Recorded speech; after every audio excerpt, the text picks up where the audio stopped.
Recently, SEGA said something that I thought was very interesting, and I wanted to talk about it in today's video. In the following article, there is somebody that goes by Osamu Ohasi. He is credited for being a producer for a multitude of Sonic games, so he is very important to Sonic. And this is what he has to say. To put it simply, I want to surpass Mario. Sonic was originally developed to compete with Mario, and we have yet to achieve that. Because we respect Mario, our goal is to catch up to and surpass him. We want Sonic to be played all around the world, including Japan, just like Mario, and we want the movie to be a bigger hit than Mario. That is our goal as Sonic lovers. Okay. So there's a lot to unpack here. Now, I want to clarify that the sole purpose of making this video is not to dog on Sonic. Believe it or not, I actually don't like complaining about Sonic. I'd rather talk about how amazing he is, thus leading to a more positively received video. But it's kinda hard to be positive when there's a few factors that we need to discuss. First of all, this is the first time in a very long time that SEGA has shown this much confidence in Sonic. It's to the point where they are comparing Sonic to the gaming giant that is Mario. And Mario isn't just some small guy, alright? That's like the king of the gaming industry right there. But, you know, the whole idea of competition begs a few questions. Number one, why is Sonic having such a hard time competing with Mario in the first place? And even then, is it possible for Sonic to ever compete with Mario in the future? And finally, why does this competition even matter in the first place? We're going to get into all of this today, and before you click dislike, please watch this video until the end because, surprisingly, I do have an optimistic outlook on the subject. I do, in fact, like Sonic. I know, it's crazy. It's almost like I made a whole channel about Sonic. I'm not just aimlessly hating on him. And with that said, make sure to leave a like and obliterate that subscribe button like the Giga Chad you are, and hit the bell. Anyways, let's get right into it.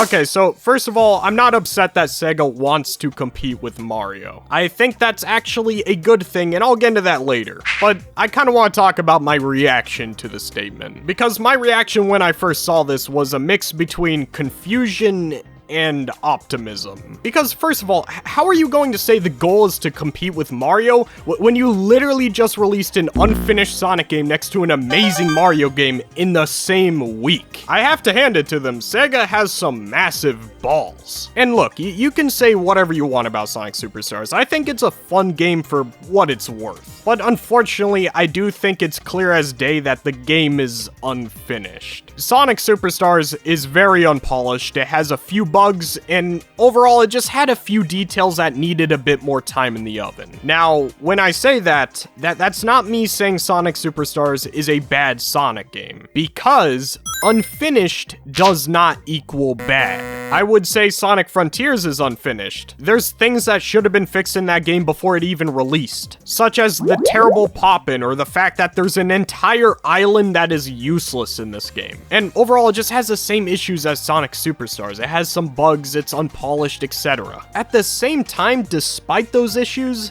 Sonic Frontiers is one of the best Sonic games in my opinion. I've had a ton of fun with the game, and that's because at its core, Sonic Frontiers is a good video game. The structure is good, the gameplay loop is good, it's designed well. However, only Sonic fans are going to realize that because we can overlook the other issues that the game has. Not everyone else is going to say that. We're Sonic fans, of course we're gonna like it, but that's not gonna say Joe Schmo's gonna love it. Both of these games feel like they needed more time in the oven. Even Sonic Frontiers, which took 5 years to develop. So, clearly, there's something going on here, whether it's a development team issue or strict deadlines or some kind of other development problem that prevented the team from finishing these games. Because no developer wants or purposely makes a bad game. I think the developers over at Sonic Team knew that the pop-in wasn't a good feature. It doesn't take a PhD in game development to realize that. Still though, something restricted them from fixing that issue.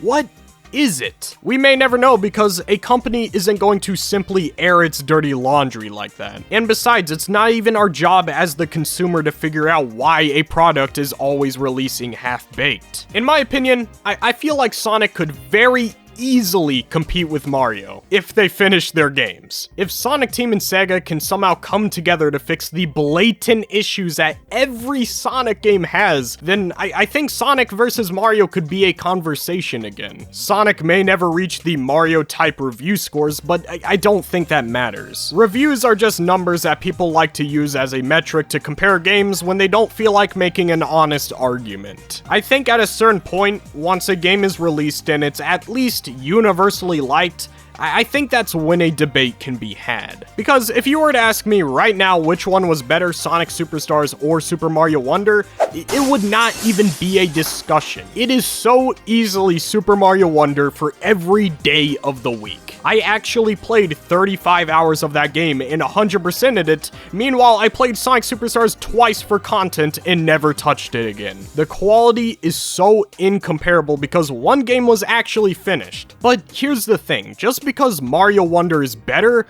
that doesn't mean that the core of Sonic Superstars is bad. You know, this is why review scores does not matter. Once a game is released and it's so universally loved and you can say it's a great game without a catch, that's when the competition reaches an equal playing field. I'll give an example of a game that is similar to Sonic Superstars. Sonic Mania. It's a Sonic game that was universally loved, and I for sure loved it, and honestly, despite the game not being as universally appreciated as a lot of Mario titles, I would rather play Sonic Mania than most Mario games. And I feel like I can make an honest argument as to why. That's because the game reaches that barrier of quality where review scores don't even matter anymore. You don't like Sonic for some reason? I'll give another example. Some random game that everyone loves. Super Mario Odyssey, everyone loves that game, right? That game had a 97 on Metacritic. Universally loved game, and to its credit, it is a good game. Donkey Kong Tropical Freeze got an 83 on Metacritic. But guess what? It's still the better game, in my opinion. So yeah, if Sonic was able to create a game that doesn't have a catch, aka some quality control, he could be easily competing with Mario regardless if he's stuck in the 80s on Metacritic. At least at that point, it wouldn't be obvious on which game got more love and care put into it. We can actually have a debate on which game is better. What Sega needs to do is have playtesters play the Sonic games before they release them and point out its worst flaws.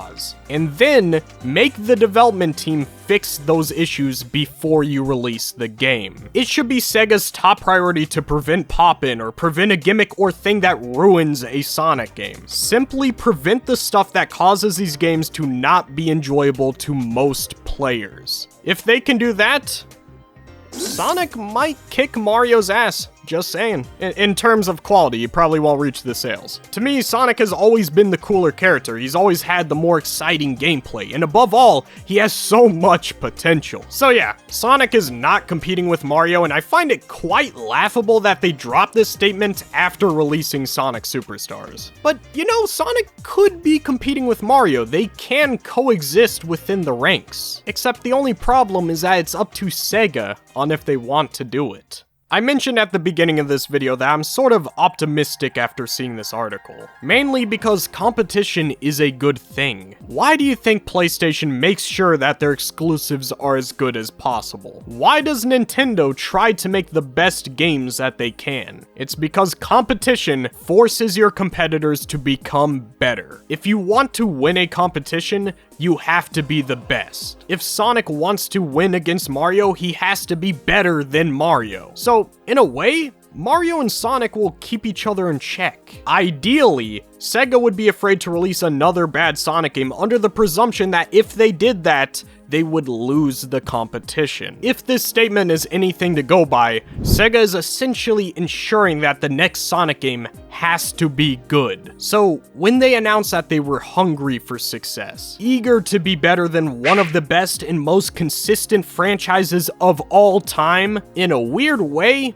it restores hope. That means they're holding themselves to a higher standard, which in return means that they will make better games, supposedly. So we can complain about the comparisons all we want, but at the end of the day, competition is a necessary evil, a harsh reality that results in a better reality. Now, there are exceptions, of course. The only time when I find comparisons and competition dumb is in a scenario where you're comparing dumb, insignificant review scores. Like, if your point is that Mario Odyssey is better than a Sonic game because one game made it to the 90s and the other game made it to the 80s, then I'm sorry, but your brain is rotting. Look, guys, Tears of the Kingdom has a 96 compared to Sony's pathetic 90% Spider-Man 2. I'm sorry, but nobody likes you. Metacritic has ruined online video game discussion, alright? It's over. It's over. You just have a number where you compare to another number. That's all it is anymore. Newsflash. I can enjoy an 80% Metacritic game more than a 90% Metacritic game. That doesn't matter. I don't care about the numbers. This metric means absolutely nothing. Audience reception is what matters. If the game is received very well by the audience, then you know you're doing something great. Because while critics are entitled to their opinions, it doesn't always reflect what the target audience enjoys about a game. So get that out of here. I don't care. Alright?